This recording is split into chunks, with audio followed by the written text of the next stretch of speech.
Bedtime favorites.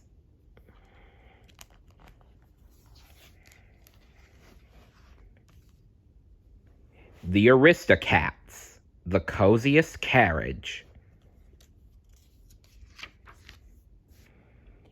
One day, O'Malley and Duchess took the kittens to visit their dear friend, Scat Cat. O'Malley had lived in the same neighborhood as Scat Cat back when they were both alley cats. But then O'Malley had met Duchess and her kittens, Berlioz, Toulouse, and Marie. He liked them so much he decided to become part of their family. They all lived in a grand mansion with their owner, Madame Bonfimille. Even though he'd moved, O'Malley likes to go visit his old pals. Scat Cat lived in a junkyard in a broken-down carriage that had once been very grand. Now the spokes on the wheels were damaged, and there was an enormous hole in the roof.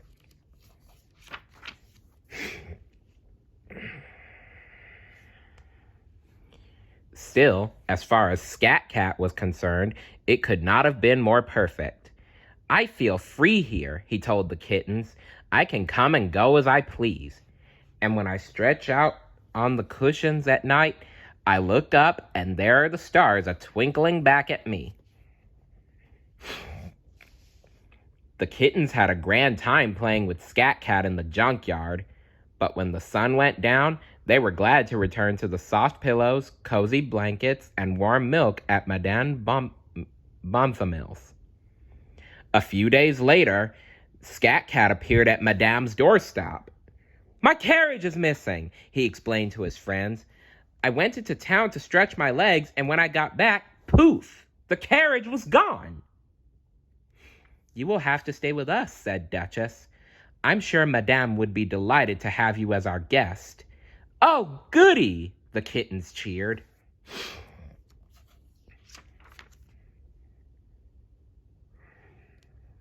"You'll love it here," said Berlioz. "Well," Scat Cat said, thinking it over, "that's a mighty nice invitation. Don't mind if I do." He plopped into an armchair. No ripped cushions No ripped cushions here." The kittens scampered up next to him. "Of course not," Marie said. "Madame would never allow worn-out chairs in her house. Only the best furniture will do." Scat Cat nodded. "I guess everyone just has a different idea of what best is, little lady. Me, I prefer cushions with the stuffing coming out of them, but who knows? Maybe I'll get used to this." "Would you like to paint with me?" Toulouse asked. "How about I play a little piano music?" volunteered Berlioz. "Or you could sing with me," Marie offered. Now, children," Duchess said. "Scat Cat just arrived. Let him settle a bit."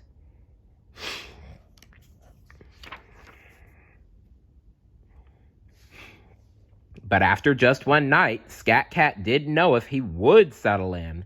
The life of a house cat just wasn't for him. Everything at Madame Bonfimille's appeared on a schedule. Meals were at 8 o'clock, noon, and 6 o'clock, sharp. Naps were from 9 to 11 and 1 to 4. Outings took place at 4:30. The rest of the time was spent in the house or in Madame's small walled garden. The old cat was used to coming and going as he pleased. "Do you know what I miss the most?" Scat Cat said with a sigh. "My old carriage. Why, I wouldn't give to be able to look up to the sky, to look up at the sky and count the twinkling stars as I drift off to sleep on those lumpy, worn-out cushions." Gee, sounds like Scat Cat really misses his carriage, doesn't he? It was hard for the kittens to imagine how any cat could like a broken-down carriage better than a soft, comfy, cozy bed. But that's what Scat Cat had come to love, and that was good enough for him. I just wish there was some way we could get that carriage back for him, Marie said. Maybe there is, Berlioz said with a grin. Follow me. He led the kittens into the drawing room where their mother was relaxing. Can we go to the carriage house, Mama? Berlioz asked. Well, their mother replied, you are supposed to be practicing your Italian this afternoon, but it's for a special surprise for Scat Cat, Toulouse said. All right then, Duchess said, but just for a while. A few minutes later, the kittens were inside Madame's carriage house. For some time now, Madame had been complaining about her old carriage.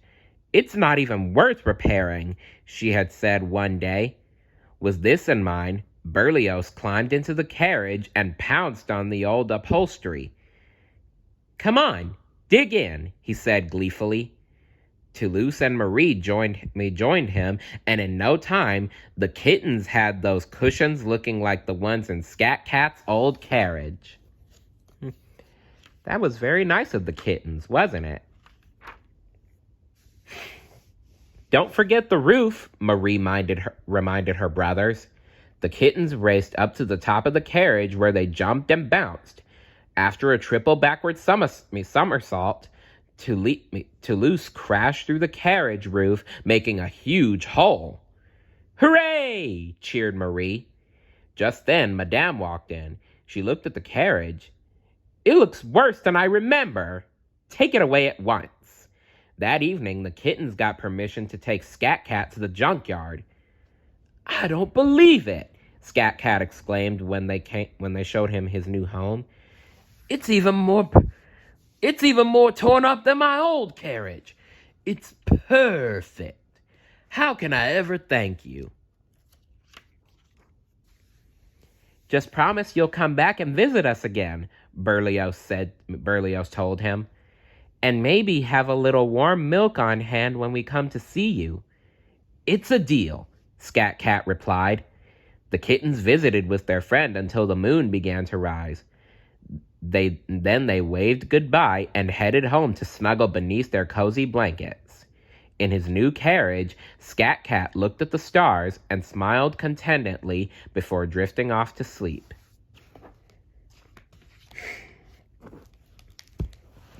So remember, if you ever need something, it's always good to have a good friend around, because they just might help you. See you later.